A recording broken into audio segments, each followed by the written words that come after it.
ঘর হতে পা বাড়িয়ে ভূগোলের সীমা ছাড়িয়ে কত প্রিয়জন হয় পরবাসী। সেই সব প্রিয়জন কে কোথায় আছে কেমন, চলো না একটু খোঁজ নিয়ে আসি। কিছু সুখ কিছু কথা, কিছু হাসি কিছু ব্যথা, কিছু জানা কিছু অজানার সন্ধানে বেঁধে নেই তারে প্রবাস মেলার মমতা। সুপ্রিয় দর্শক, প্রবাস জীবনের সুখ দুঃখ হাসি আনন্দ কান্না সব কিছু নিয়ে বাংলাদেশ টেলিভিশনের নিয়মিত আয়োজন প্রবাসীদেরকে নিয়ে প্রবাস মেলা। আপনাদের সকলকে জানাচ্ছি আজকের পর্বে আমন্ত্রণ। চলুন না একজন প্রবাসী শিল্পীর কণ্ঠে গানে গানে সুরেলা একটু সময় কাটিয়ে আসি।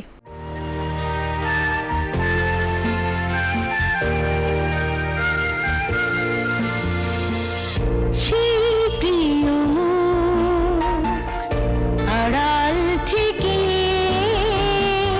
চুপি চুপি যায়, যারে আমি হৃদয়ে রেখেছি লুকায়, সে যদি সামনে দাঁড়ায় কি হবে উপায়, হ্যাঁ মরি না চায়।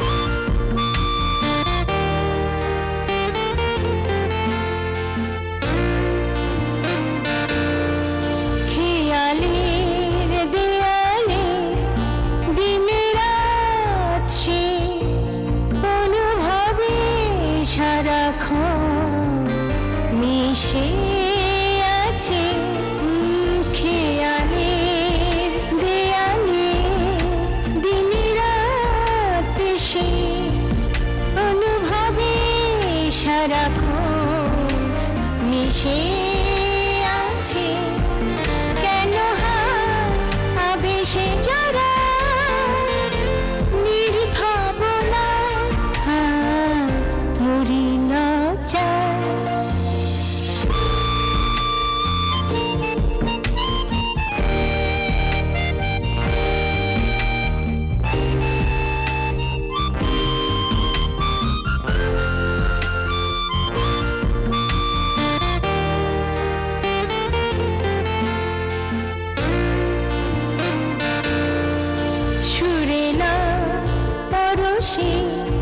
প্রেমেরই আবেশে হারিয়ে যেতে চায় তারি দেশে, সুরে না পরশে প্রেমেরই আবেশে হারিয়ে যেতে চায় তারি দেশে, এই যেন হয়ে যায় আছে ভাবনায়, মরি লজ্জায়।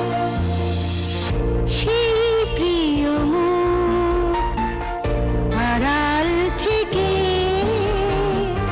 চুপি চুপি যায়, যারে আমি হৃদয়ে রেখেছি লুকায়, সে যদি সামনে দাঁড়ায় কি হবে উপায়,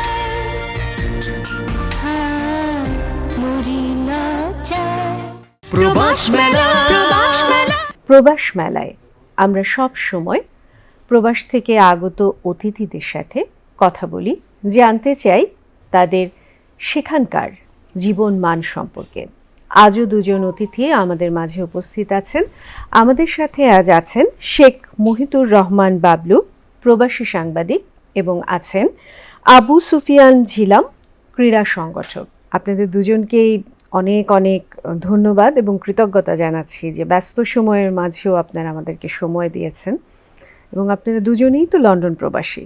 জি, আমরা দুজনে লন্ডন প্রবাসী। প্রথমে আপনাকে দিয়ে শুরু করতে চাচ্ছি যে ওখানে তো আপনি সাংবাদিকতার সাথে জড়িত আছেন এবং বাংলাদেশেও ছিলেন, তো প্রায় 40 বছরের উপরে হয়ে গেছে যে আপনি প্রবাসে আছেন। তো অনেকেই কিন্তু তার নিজের পেশাটায় থাকতে পারেন না, সৌভাগ্যটা হয় না, ভালো লাগার পেশায়, কিন্তু আপনি পেরেছেন।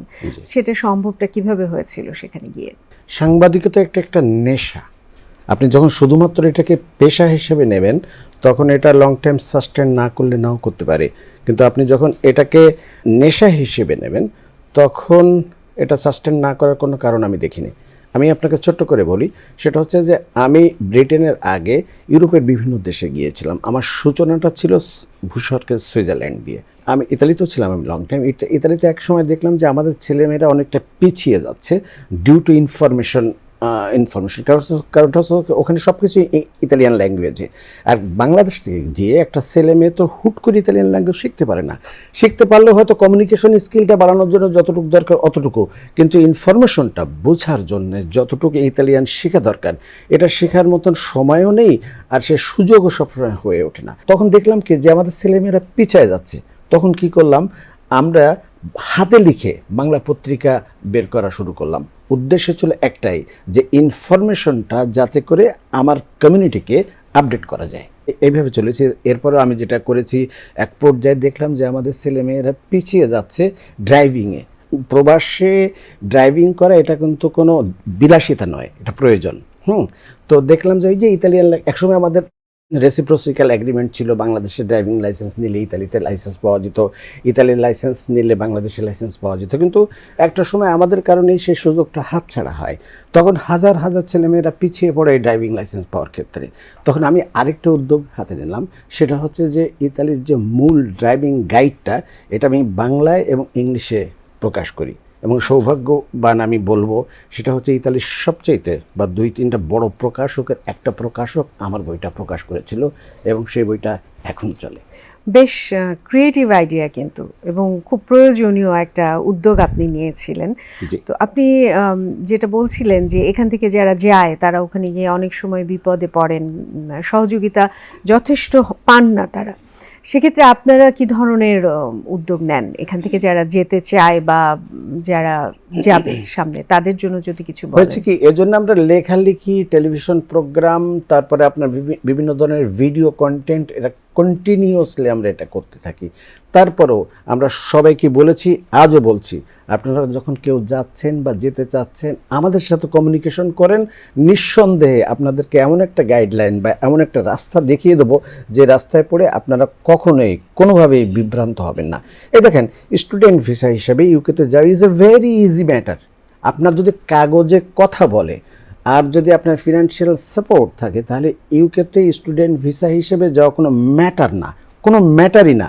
হোয়ারাজ এই সমস্ত ছেলেমেয়েরা যে এজেন্সিগুলোতে যায় তারা 7-5 বুঝিয়ে তাদেরকে অনেক বিভ্রান্ত করে, বাস্তবতার সাথে যে বিভ্রান্তের কোনো মিল এবং তাল নেই। তো সেক্ষেত্রে বলবো আমাদের সাথে যোগাযোগ করেন, অথবা আমরা যে কন্টেন্টগুলো করি ওগুলো দেখেন। না বুঝলে আমাদের সাথে ইমেল করেন, টেলিফোন করেন, অবশ্যই আমরা রেসপন্ড করব এবং সঠিক রাস্তা দেখাবো। অল্প সময়ে অল্প খরচে সঠিক রাস্তায় আপনারা যেতে পারবেন। Huge opportunities is waiting for us. শুধু ইনফরমেশনের গ্যাপের কারণে আমরা যেতে পারি না। তো আমি খুব দুঃখের সাথে বলছি, এই সমস্ত ক্ষেত্রে আমি দেখেছি ইন্ডিয়ান ছেলেমেয়েরা মোর স্মার্ট দ্যান বাংলাদেশি ছেলেমেয়েরা। আমরা সরাসরি আড়াআড়ি রাস্তা খুঁজি, এজেন্সিতে যাব, হ্যান করবো, ত্যান করবো, অথচ ওয়েবসাইটে যদি একটা ইউনিভার্সিটির ওয়েবসাইটে যাওয়া যায় সেখানে কিন্তু সব রকম তথ্যই থাকে। ক্লিয়ার দেয়ার। আরও বিস্তারিত আপনার কাছে জানবো, তার আগে একটু আপনার কাছে যেতে চাচ্ছি যে আমরা সাধারণ যারা বাংলাদেশে থাকি তাদের একটা সাধারণ ধারণা হচ্ছে যে প্রবাস জীবনটা অনেক বেশি বাস্তবের ভিতরে থাকতে হয়, কঠিন সময় পার করেন তারা, বিনোদন কিংবা খেলাধুলো সেখানে আর কি সময় দিতে পারেন না। অথচ আপনি কাজই করছেন ক্রীড়া সংগঠক হিসেবে এবং সব প্রবাসী বাঙালিদের নিয়ে আপনি এই সংগঠনটা করছেন। তো একটা চমৎকার উদ্যোগ, একটু যদি বলতেন উদ্যোগটা নিয়ে। খেলাটা আমার একটা নেশা, আসলে এটা আমার পেশা না।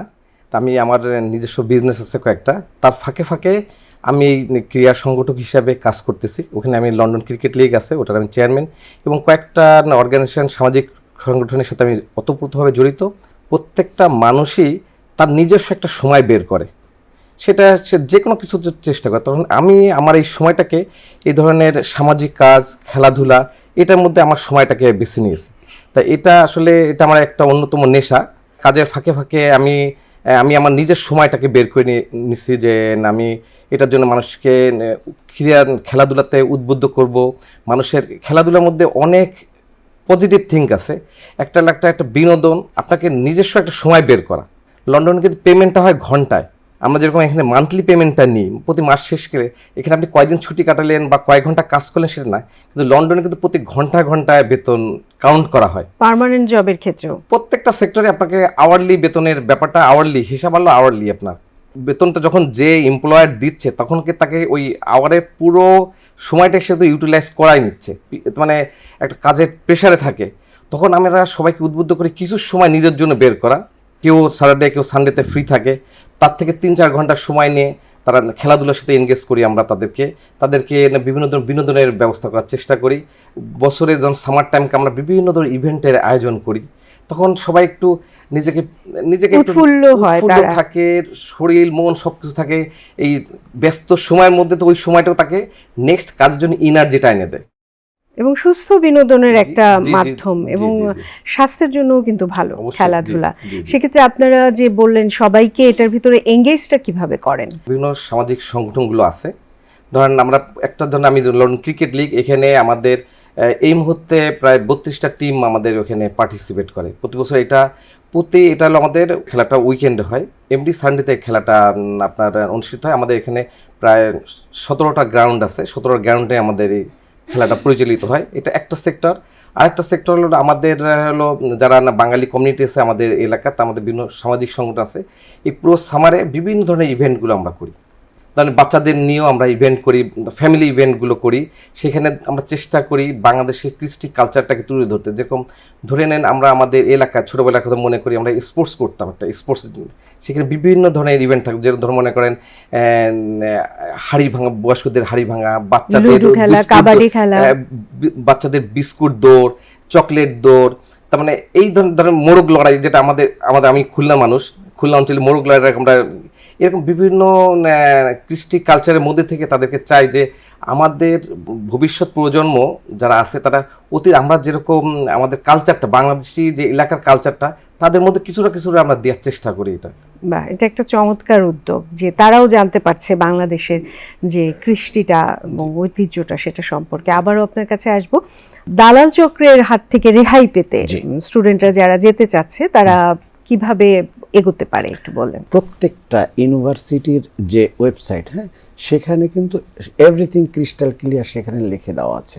এবং একটা স্টুডেন্ট যখন স্টুডেন্টশিপের জন্য ব্রিটেনে যায়, তখন তার ওটা বোঝার কথা, না বোঝার কোনো কারণ নেই। কিন্তু হয়েছে কি, আমাদের ওই যে আড়াআড়ি যাওয়ার একটা অভ্যাস, এই অভ্যাসের কারণে আমরা ভাবি কোন যন্ত্রণায় পড়ি বাবা, আমি একজন দালালের কাছে যাই। কিন্তু আপনি যখন নিজে সার্চ করবেন, তখন কিন্তু 10টা 20টা 30টা ইউনিভার্সিটি তখন আপনার সামনে আসবে। হিউজ অপরচুনিটিস দেখবেন যে আপনার জন্য অপেক্ষা করছে। আর যদি আপনাকে যদি গাড়িতে করে নিয়ে একটা রাস্তায় নামায় দেওয়া হয়, তাহলে কিন্তু আপনি একটা রাস্তা চিনলেন। আর আপনি যদি রাস্তা খুঁজতে বেরোন, তাহলে কিন্তু 20টা রাস্তা আপনাকে চেনা হয়ে যাবে। তো স্টুডেন্টশিপ বলেন আর অন্য যেটাই বলেন না কেন, আমি ব্যাপারটাকে ওইভাবে দেখি। এরপরেও যদি কারোর সহযোগিতার দরকার হয়, লন্ডন বাংলা প্রেস ক্লাব আছে, ওয়েবসাইটে গেলে আমাদের নাম্বার আছে, ইমেল আছে। আমাদের সাথে যদি কেউ কমিউনিকেশন করে, আমরা সব সময় তাদেরকে সব ধরনের সহযোগিতা করি। এমনও হয় যে প্রচুর ছেলে মেয়ে আছে, তারা তাদেরকে পেপারস আমাদের কাছে পাঠিয়ে দেয়। পাঠিয়ে দিলে আমরা ইউনিভার্সিটিগুলোতে জমা দিয়ে তাদের জন্য অফার লেটার বের করে দিই, দিয়ে পাঠিয়ে দিই, বাবা এইবার তুমি এম্বাসির সাথে তোমার বাদবাকি যে কাগজপত্র আছে সেটা দেখিয়ে তুমি ভিসা নাও, তোমার অর্ধেক কাজ কিন্তু আমরা করে দিলাম। কিন্তু এই আপনার অফার লেটারটুকু বের করার জন্যেই দালাল চক্র সাতঘাটের পানি খাইয়ে ছাড়ে, প্রচুর অর্থ নেয়। But it is nothing, absolutely nothing. অনেকে আবার ওই সমস্ত ইউনিভার্সিটির প্রতিনিধি হয়ে বসে থাকে, বড় বড় সাইনবোর্ড টানায়, গুড ফর নাথিং। এবং এর সত্যতা প্রায় 99% নেই। তবে কেউ যে সঠিক না, কেউ যে স্বচ্ছ না, আমি সে দাবি করছি না। ব্রিটেনে স্টুডেন্ট হিসেবে যাওয়ার সুযোগ এখনও পর্যাপ্ত পরিমাণে রয়েছে। ইদানিং অস্ট্রেলিয়া তো একই অবস্থা। শুধু ব্রিটেনে যেতে হবে কেন, ইউরোপের এখন বিভিন্ন দেশে পড়াশোনার কিন্তু অনেক সুযোগ সুবিধা রয়েছে এবং বিশ্বমানের ইউনিভার্সিটি রয়েছে। তবে আমি বলবো যারা লং টাইম স্টে করার বা একবারে থেকে যাওয়ার জন্যে ইউরোপে পড়াশোনা করতে যান, তারা এই মুহূর্তে ব্রিটেনকে চুজ না করাটাই ভালো। কারণ যারা স্টুডেন্ট হিসেবে এখন যাচ্ছে তাদের জন্য ওখানে স্থায়ীভাবে থাকাটা এখন বেশ কমপ্লিকেটেড হয়েছে। সেক্ষেত্রে ইতালি রয়েছে, জার্মানি রয়েছে, আপনার পর্তুগাল রয়েছে, অনেক দেশ রয়েছে যে সমস্ত জায়গাতে আপনার টিউশন ফি অনেক কম এবং যদি কোনো ছেলেমেয়ে চায় যে সেখানে স্থায়ীভাবে থাকবে, তো সেই সুযোগটা ব্রিটেনের চাইতে এই মুহূর্তে অনেক বেশি রয়েছে সেই সমস্ত দেশে। আর তাছাড়া আরও একটা জিনিস জানেন যে ইউরোপের সেনগেনভুক্ত দেশগুলো তো এদের কোনো বর্ডার নেই। আপনি ট্রেনে উঠে, গাড়িতে উঠে যে কোনো দেশে চলে যেতে পারছেন, বর্ডারই নেই, তাকে আপনাকে সার্চ করবে।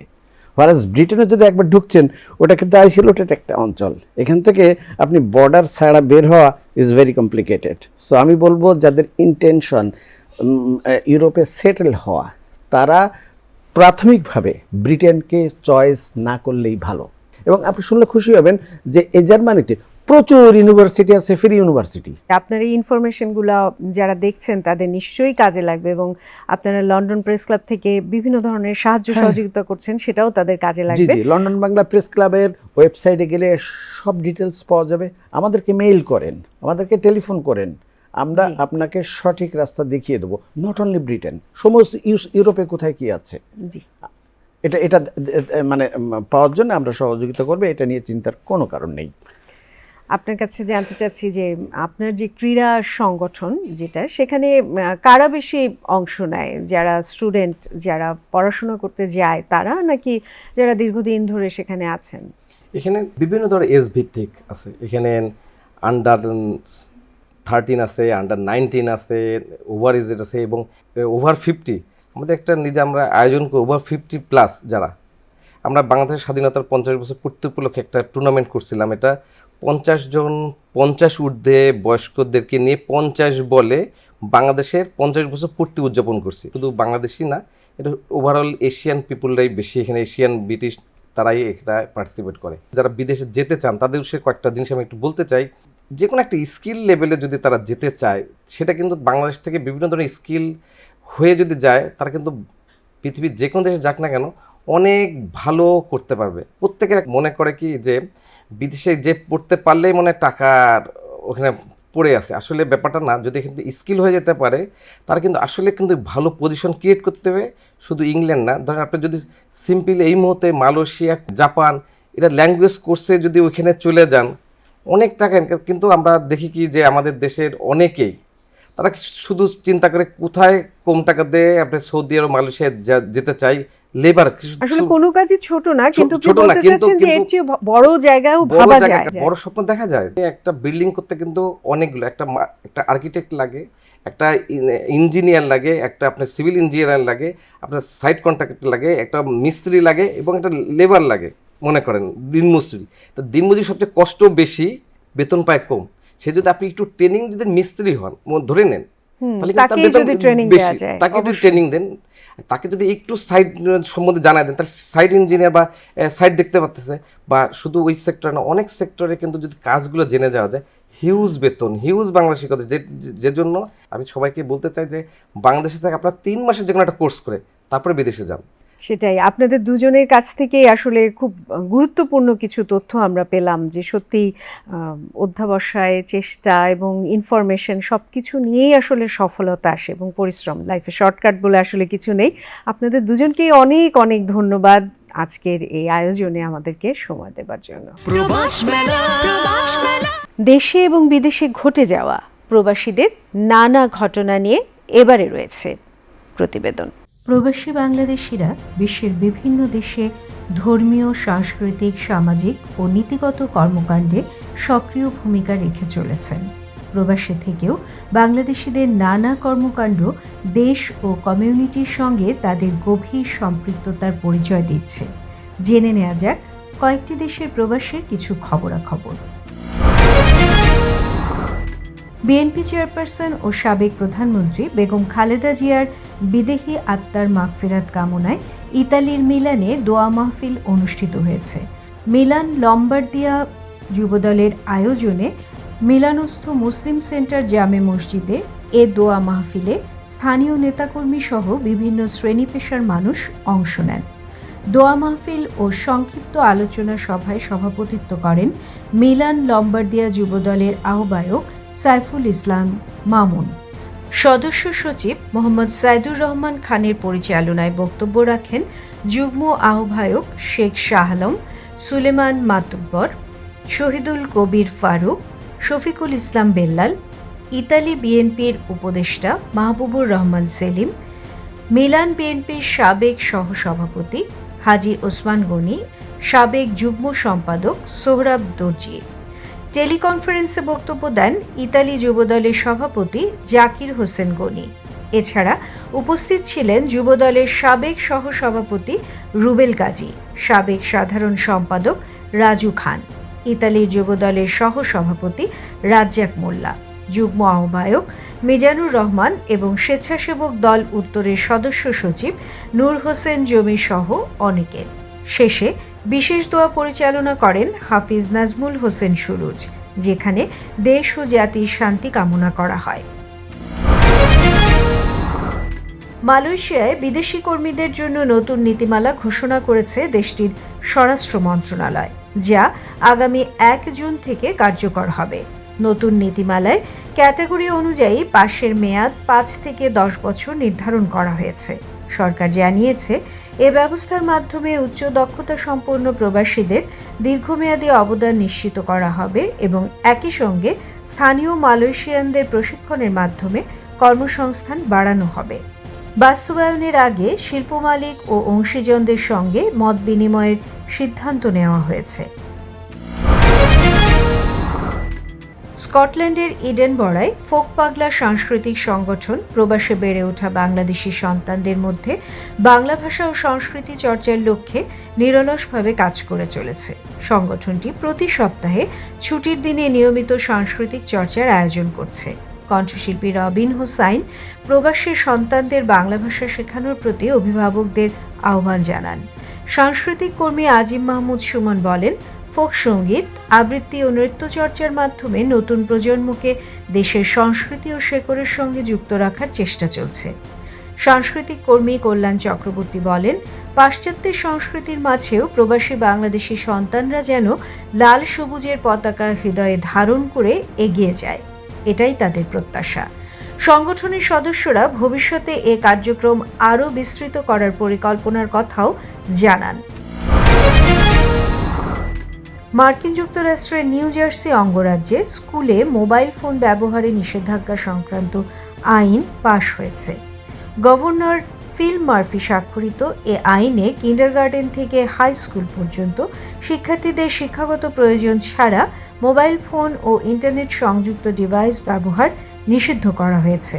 2026 থেকে 2027 শিক্ষাবর্ষ থেকে আইনটি কার্যকর হবে। এপি ও পিউ রিসার্চ সেন্টারের তথ্য অনুযায়ী যুক্তরাষ্ট্রের 37টি রাজ্য ও ওয়াশিংটন ডিসিতে এ ধরনের আইন বা বিধিমালা কার্যকর রয়েছে। গবেষক ও শিক্ষকদের মতে এতে শিক্ষার্থীদের মনোযোগ বৃদ্ধি, শ্রেণীকক্ষে শৃঙ্খলা বজায় রাখা এবং সামাজিক যোগাযোগ বাড়াতে ইতিবাচক ভূমিকা রাখছে। সিঙ্গাপুর ও ভিয়েতনামেও অনুরূপ নীতি কার্যকর হওয়ায় শিক্ষার্থীদের আচরণে ইতিবাচক পরিবর্তন লক্ষ্য করা গেছে। দেশ থেকে দূরে থেকেও প্রবাসী বাংলাদেশিরা যে দায়িত্ববোধ ও ঐক্যের পরিচয় দিচ্ছেন তা কমিউনিটির শক্তিকে নতুন মাত্রা দিচ্ছে। বাংলাদেশ টেলিভিশনে নিয়মিত এই আয়োজন প্রবাস মেলায় আপনি কি অংশগ্রহণ করতে চান? আপনার ভালোবাসাটা ভাগাভাগি করে নিতে চান বাংলাদেশ টেলিভিশনের সকল দর্শকের সাথে? দেরি না করে আমাদেরকে ইমেইল করুন। আমাদের ইমেল অ্যাড্রেসটি probashmela@yahoo.com। বাংলাদেশ টেলিভিশনের প্রবাসীদের নিয়ে নিয়মিত আয়োজন প্রবাস মেলায় আজ আমরা অনেক তথ্যবহুল একটি সময় কাটালাম আগত অতিথিদের সাথে। গান শুনলাম, জানলাম খবরাখবর, দেশে বিদেশে ঘটে যাওয়া। আজ এ পর্যন্তই থাকলো। আগামীতে আবারও দেখা হবে। ভালো থাকবেন সকলে। না কিছু অজানার সন্ধানে প্রবাস মেলা।